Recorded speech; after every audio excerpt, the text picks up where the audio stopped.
All right, so this is dokugami. Dokugami. Dokugami is this amazing herb, right? It has kind of a fishy taste, and you know when it has any sort of unique flavoring that it's got some really, really good benefits. So last year I tried to seed it with seeds and it didn't take. So this year my neighbor had it growing as a weed and they just make it, use it as a tea. They don't eat it in Japan.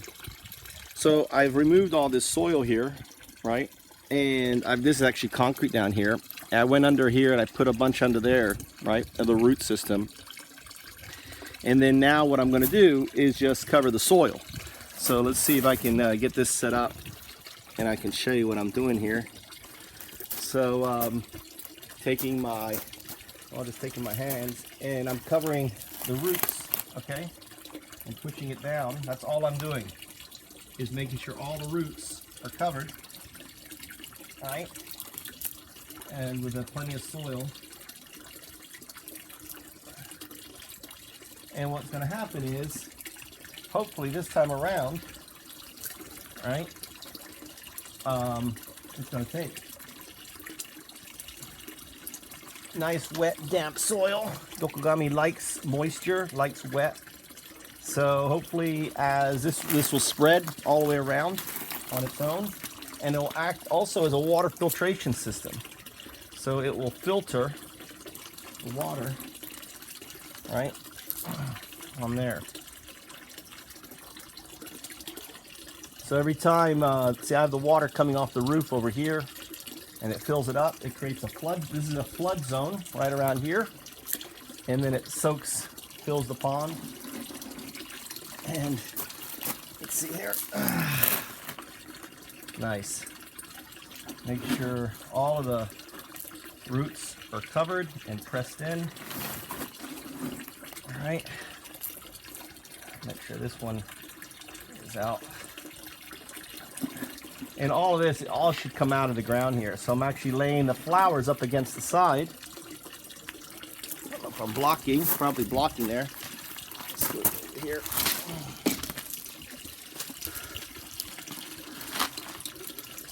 All right. Getting my hands dirty. Now I know why my wisteria didn't grow over here. It's just concrete. So hopefully this will all spread along the concrete and make a beautiful salad garden here.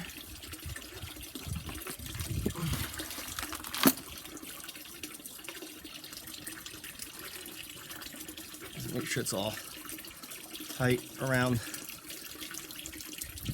the roots there on that. That's all you need to do. Now, one of the things, you know, it's flowering, so usually you don't want to transplant anything that's flowering, right? And the other thing I'm going to do here is, once I have this topsoil, I'm going to step on it.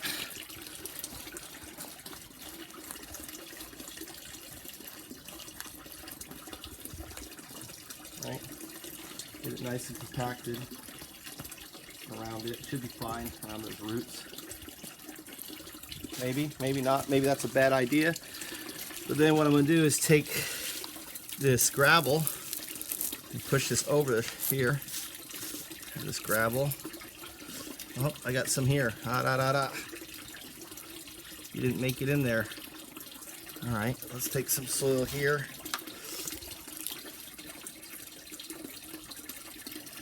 I'll stand you up right there. All right.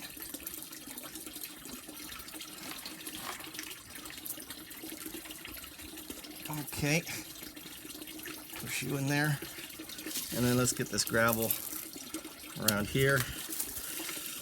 And what this does, what the gravel does actually, is stops the sun from baking it, right? Creates put some shell. I got some shells in here, calcium and other things. Actually, this can use a little bit more soil in here. And this has up here, you can see the calcium. That's actually from my sea snails that I don't know how they got to my dinner table, but they did. And that's it. And there. replant dokugami, and then what I'm going to do is let's get some water. Get my nice water.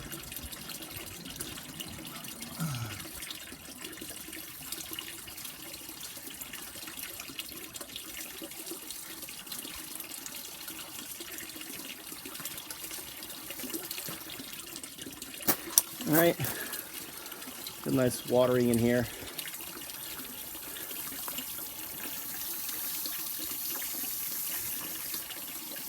This is for cleaning. Over here. This is actually a water herb, so it doesn't mind getting a lot of water.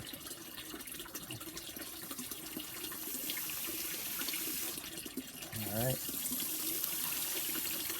and it will all basically work its way into the pond. On there, just water them a little bit, give them a little water. All right, and this is dokugami right here. Beautiful. Usually, what you want to eat is more of the.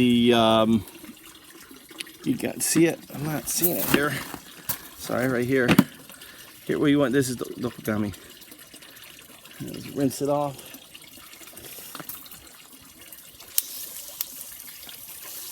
You can dice it up, and it will put an interesting kind of fishy type smell or taste on it. You can look it up, the benefits, the immune system and everything else. You can eat it raw, just like a salad.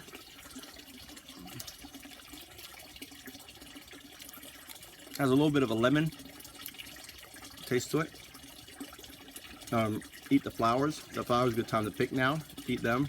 Flowers, you know, always have some unique benefits. For example, the flower for your eye comes from marigold. What's that called? Begins with a Z.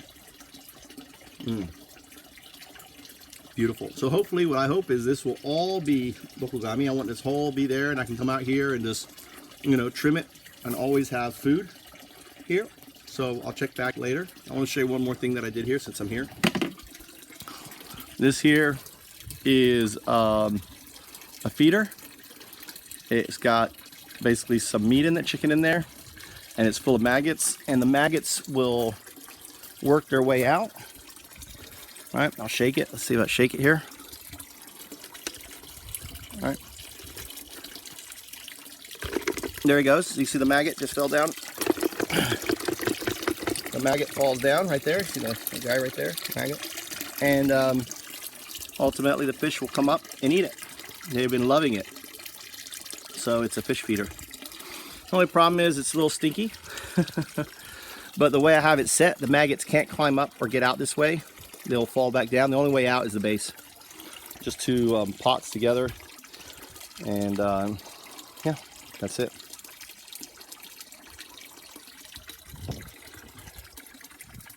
I want to give out a shout out to Crypto Kitties. Very cool. One of the most successful, you know, kind of goof ICOs out there. And also the blockchain. You know, if you want to get on the blockchain, the easiest way is to go to coinbase.com. I'll post a link in my video. Get a referral, get $10 in Coinbase. You know, that $10 in 10 years could be worth $10,000. Why not just go get it? Forget about it. All you need to do is buy $100 worth of Bitcoin. Forget about it. Buy $100, forget about it. You'll go on a holiday for me. All right? Do it. Don't wait. It's just important for everything. In the future, it won't be the dollar, it'll be Bitcoin. That's going to run everything, be the global monetary. And all of the hedge funds, all of the banking, everything now is going into it. Why aren't you? That's the question, right? Why are they all getting into it and you're not? That's the question to ask yourself.